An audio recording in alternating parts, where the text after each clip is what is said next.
مرتبہ پھر فرمائیں. ہر حرف کا واہ جی واہ واہ واہ ایک ظاہر بھی ہے اور ایک باطن بھی ہے. واہ واہ واہ واہ ہر حرف کا واہ ایک ظاہر ہے واہ. اور ایک باطن ہے.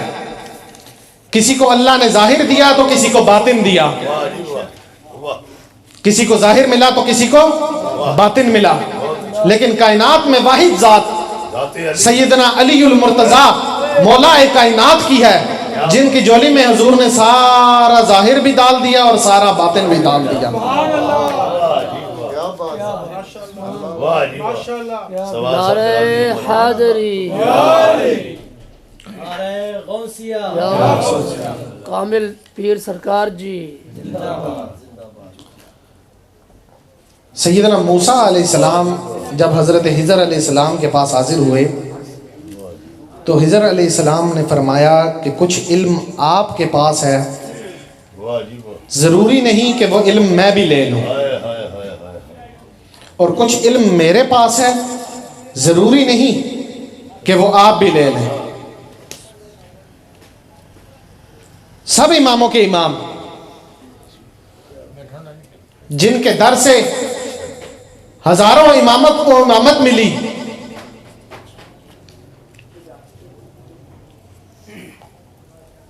جن کے در سے ہزاروں اماموں کو امامت ملی، امام اعظم ابو حنیفہ رضی اللہ تعالی عنہ، آپ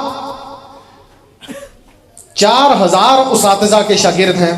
اللہ سبحان اللہ. 4000 اساتذہ آپ کی تعداد. آپ کے ہزاروں اساتذہ میں ایک نام بیلول مجذوب کا بھی ہے. کسی سے آپ نے علم ظاہر پڑھا، کسی سے حدیث پڑھی، کسی سے قرآن پڑھا.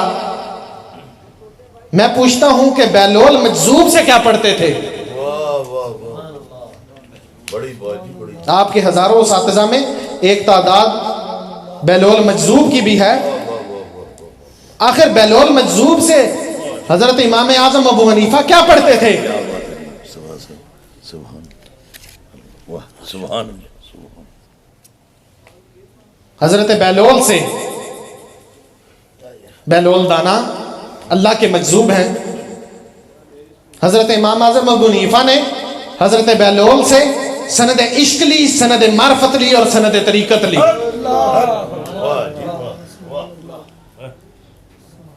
حضرت بیلول سے سند عشق، سند معرفت اور سند طریقت لی. یہ پوچھتے ہیں کہ اللہ والے کیا دیتے ہیں؟ میرے غوث پاک حضرت شیخ عبد القادر جیلانی آپ فرماتے ہیں کہ کوئی زانی میرا مرید ہے تو وہ کبھی زنا نہیں کرتا، اور کوئی مرید میرا گنہگار ہو تو جب تک وہ سچی توبہ نہ کر لے میں اسے مرنے نہیں دیتا. اور آپ فرماتے ہیں کہ میں دونوں جہانوں کو ایسے دیکھ رہا ہوں جیسے اپنی ہتھیلی پر رائی کے دانے کو دیکھ رہا ہوں. اب اس بات میں کئی لوگ اعتراض کرتے ہیں کہ اللہ والے اپنی قبروں سے کیسے دیکھ رہے ہیں. اللہ کا قرآن اٹھاؤ، سورۃ نمل، چونٹی والی سورت.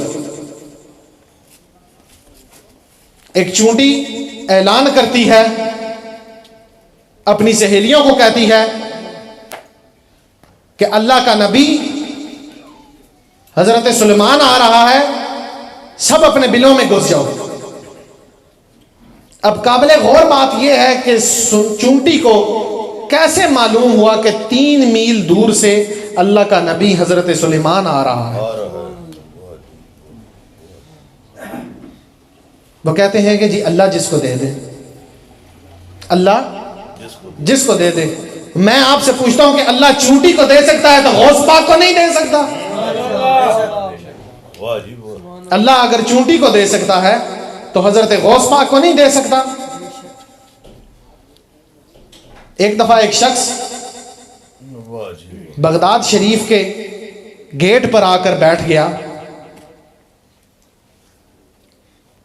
حضور غوث پاک کا ہی زمانہ ہے اور غوث پاک کے زمانے میں وہ ایک پیر ڈھونڈ رہا ہے.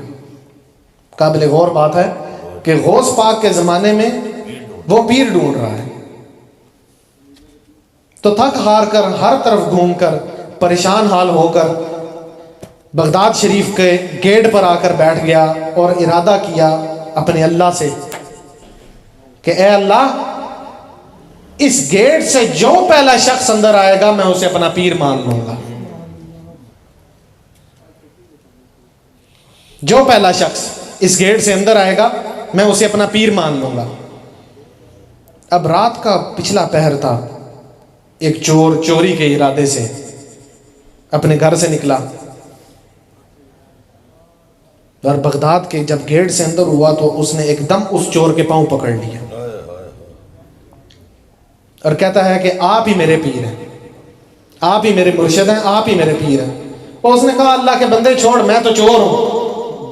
اس نے کہا نہیں، بس میرے اللہ نے آپ کو بھیجا ہے، میں نے ارادہ کیا تھا کہ اس گیٹ سے جو پہلا بندہ اندر آئے گا میں اس کو اپنا پیر مان لوں گا. اب چور جب اپنے گھر سے نکلا تھا تو حضرت غوث پاک کے گھر میں چوری کرنے کے لیے نکلا. اس نے سنا تھا کہ غوث پاک کا بڑا لنگر ہے، بڑا نظام ہے. اس وقت بھی لنگر سے تکلیف تھی اور اب بھی لنگر سے ہی تکلیف ہے.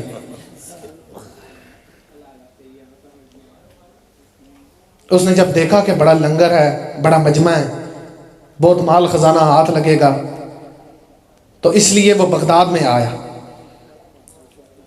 تو اس مرید نے اس چور کا پاؤں پکڑ لیا اور فرماتا ہے کہ آپ مجھے بیعت کریں، بس مجھے آپ اپنا بیعت کریں، مجھے اور کچھ نہیں چاہیے، بس آپ مجھے اپنا مرید بنائیں. اس نے کہا اللہ کے بندے چھوڑ مجھے، میں چور ہوں، میں چوری کے لیے آیا ہوں. اس نے کہا نہیں نہیں نہیں نہیں، آپ بس میرے، آپ ہی میرے پیر ہیں. اس نے کہا اچھا مجھے پیر مانتا ہے؟ ہاں جی آپ کو پیر مان. اس نے کہا پاؤں چھوڑ دے. جب اس مرید نے پاؤں چھوڑا اس نے کہا کہ میں تمہارے سے وعدہ کرتا ہوں یہ اندر میں جا رہا ہوں، واپس آؤں گا تو تمہیں اپنا مرید کروں گا. تو چور جب حضرت غوث پاک کے گھر میں پہنچا، دیوار پھلانگی، اندر آیا. اب آپ سے ایک سوال ہے میرا، ایک گھڑے میں اگر پانی ہے تو ہاتھ ماریں گے تو ہاتھ کیا آئے گا؟ بولے نا جی. اور گھڑے میں اگر دودھ ہے تو ہاتھ کیا آئے گا؟ حضور غوث پاک کے گھر میں ولایت تھی تو اس چور کے ہاتھ بھی ولایت ہی آئی. جب چور نے اندر چھلانگ ماری، ادھر ادھر ہاتھ مارے، اس نے کہا ابھی کوئی خزانہ، کوئی بکسا ہاتھ لگتا ہے، کچھ بھی نہ لگا. ایک چٹائی ٹوٹی، ایک لوٹا، اس طرح کئی سامان ہاتھ لگا. وہ چور پریشان ہو گیا. ابھی وہ پریشان ہی تھا کہ ایک نور حضور غوث پاک کے گھر میں داخل ہوا اور حضرت غوث پاک کے سامنے چلا گیا. وہ خواجہ حضر علیہ السلام تھے. انہوں نے غوث پاک کو اطلاع دی کہ فلاں علاقے کا ابدال وفات پا گیا، وہاں پہ کسی کو اپوائنٹ کر دیں. تو حضور غوث پاک نے فرمایا کہ کون سے علاقے کا؟ انہوں نے کہا فلاں علاقے کا.